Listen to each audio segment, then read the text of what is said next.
And this is an Iraq Initiative event. It is on record, so feel free to tweet, quote our excellent guest, and enjoy the event. We look forward to a timely, great conversation with our guest. And we will carry this live, and you are welcome if you are not here and you are watching us, you are also welcome to tweet using the hashtag ACIraq. And this is at the Middle East Center here, AC Mid East. Here is the format. Sirkut will give his brief remarks after I finish here. And then I will ask him some questions. Then we open it to the audience for questions. So that's how we are going to proceed today. Our esteemed guest, Sirkut Shamsulddin, is a member of the Iraqi Council of Representatives. He is a member of the Future Parliamentary Group, Deputy Chairman of the Civil Society Committee, a very important committee in the Iraqi Parliament.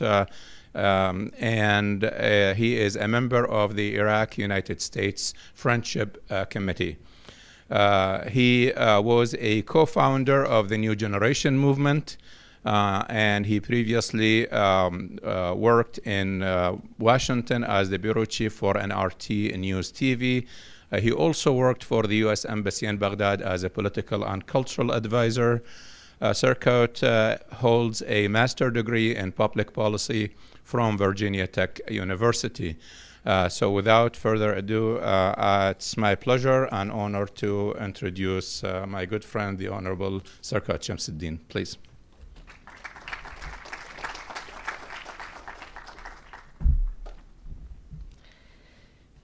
Thank you, Dr. Abbas. Ladies and gentlemen, good afternoon. I am honored to be here with you today to discuss the current state of affairs in Iraq. Thank you to Dr. Abbas and Stefani for putting this event together. We are actually proud of Dr. Abbas for all of amazing work he's doing here in Washington, also in Baghdad. Recently, he was in Baghdad and helping the Ministry of Foreign Affairs interviewing the new ambassadors, appointed ambassadors to Iraq. And thanks for the Atlantic Council in general for the event and also for inviting me. I'm happy to share some of my observations about the recent improvements and progress in Iraq. While we are here as Iraqi and Kurdish politicians, terrorism and violence will not be the main focus of discussion today, which is remarkable. This doesn't mean that there is no threat from terrorism in Iraq, including Kurdistan region. Terrorism is a global threat, and no one is safe from it, as we recently saw in El Paso, in Washington, in the United States even. In some ways that we have been able to accomplish in this regard is a marker for what is possible when we work together in true partnership with U.S. We sincerely appreciate U.S. military incredible support since 2014 and before for Iraqi security forces and Peshmerga. The fact remains that the U.S.-led coalition's missions in Iraq and Syria against terrorism has yet to be fully completed, but significant progress has been made. I believe the military partnership between Iraq and the U.S. is the only element of the relationship that is truly working between our two nations. We as Iraqis, again, both at the federal level and in Kurdistan region, do not feel that the relationship between the U.S. and Iraq is functioning diplomatically and economically as a kind of the true partnership envisioned by the Strategic Framework Agreement. We are sometimes surprised by Washington's decision about our country or about issues in which we are involved. Economically, Iraq desperately needs to increase foreign investment, and the U.S. should be the first to seize that opportunity. Iraq needs over $90 billion to rebuild its liberated areas. This cannot be done only by us alone. We need your support in the form of investment or loans that go beyond pledges that are only sometimes realized.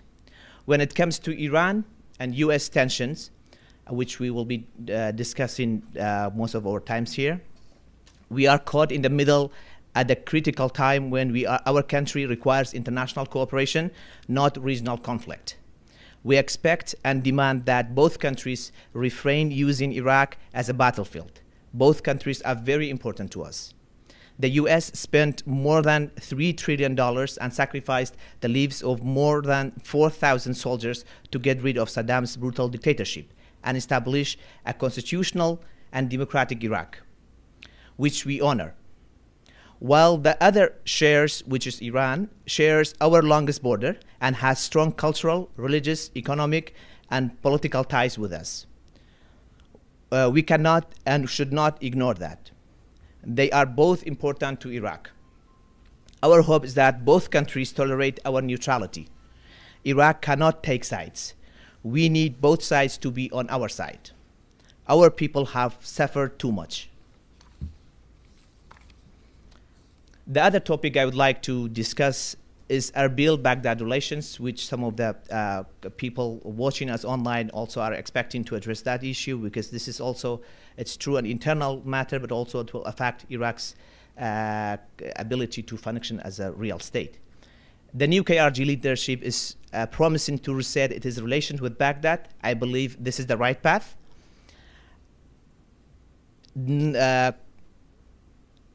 I believe that Baghdad is an opportunity for Kurdistan, not as a threat. The KRG leadership should also see it that way. Kurdistan's future will be decided in Baghdad, not in Tehran, not in Ankara, not even in Washington. The new government in Baghdad has shown goodwill by allocating and delivering salaries to KRG's public employees, despite the failure of KRG to abide by the 2019 budget law, which requires KRG to sell 250,000 barrels of crude oil per day through Iraq's national oil exporter SOMO. Prime Minister Abdul Mahdi has shown his willingness to resolve this dispute with KRG, and he has given Erbil ample time to arrange those transfers. Now that the referendum's favor has broken, the KRG has the opportunity to reach an agreement with Baghdad based on constitution. The Baghdad-Erbil relationship should change from one of confrontation to one based on cooperation and true partnership.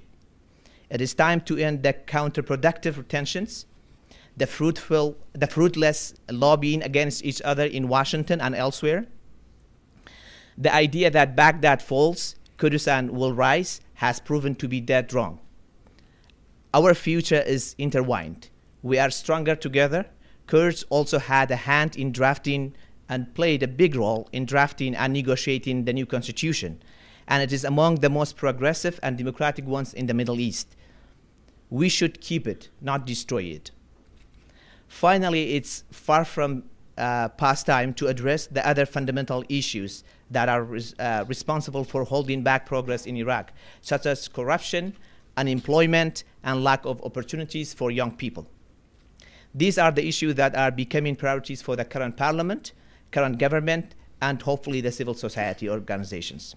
Last month, Iraq's Integrity Commission published its first 6-month report. According to that report, the commission was able to return over $1 billion to the public coffers after they investigated high-profile individuals, including 5 ministers and 100 general managers. Unfortunately, the KRG, the Kurdistan Regional Government, has not been so successful in countering corruption, despite many promises. It is institutions that are supposed to hold government officials accountable are very weak compared to Baghdad, and are constantly undermined by executive authority, but Baghdad in this regard has shown some progress. As for civil society, I can tell you that we have great individuals who are passionate about democracy, human rights, freedom of speech, but we still do not have the level of civil engagement that can force the government to alter its attitude or work consistently to pressure the government. In this regard, we need Washington and European capitals to continue their support and do even more. Importantly, we need you to change the way you do business with civil society by giving opportunities to the younger generations and high-skilled individuals, not merely relying on the established organizations with whom you have dealt with in the past. As a young MP and a freshman lawmaker, I'm still optimistic about the future of Iraq, but at the same time, I'm worried about it because it is so fragile. In my capacity as an MP, as a member of civil society and Parliament Development Committee, I engage with civil society organizations across the country to build connections between civil society in South and Baghdad with their partners in Kurdistan, not only partnership between government, but also the society level. There are many issues that civil society can address at the national level and bring all of the country's best minds and most passionate organizers will have greater impact than if they are isolated regionally. They can fight for human rights, women's rights, and the rights of children together. They can fight against racism and bigotry together. They can launch anti-corruption campaigns together, and I truly believe that they will have an impact. I'm happy to discuss these issues and many other issues that you will raise with us with Dr. Abbas today. Thank you.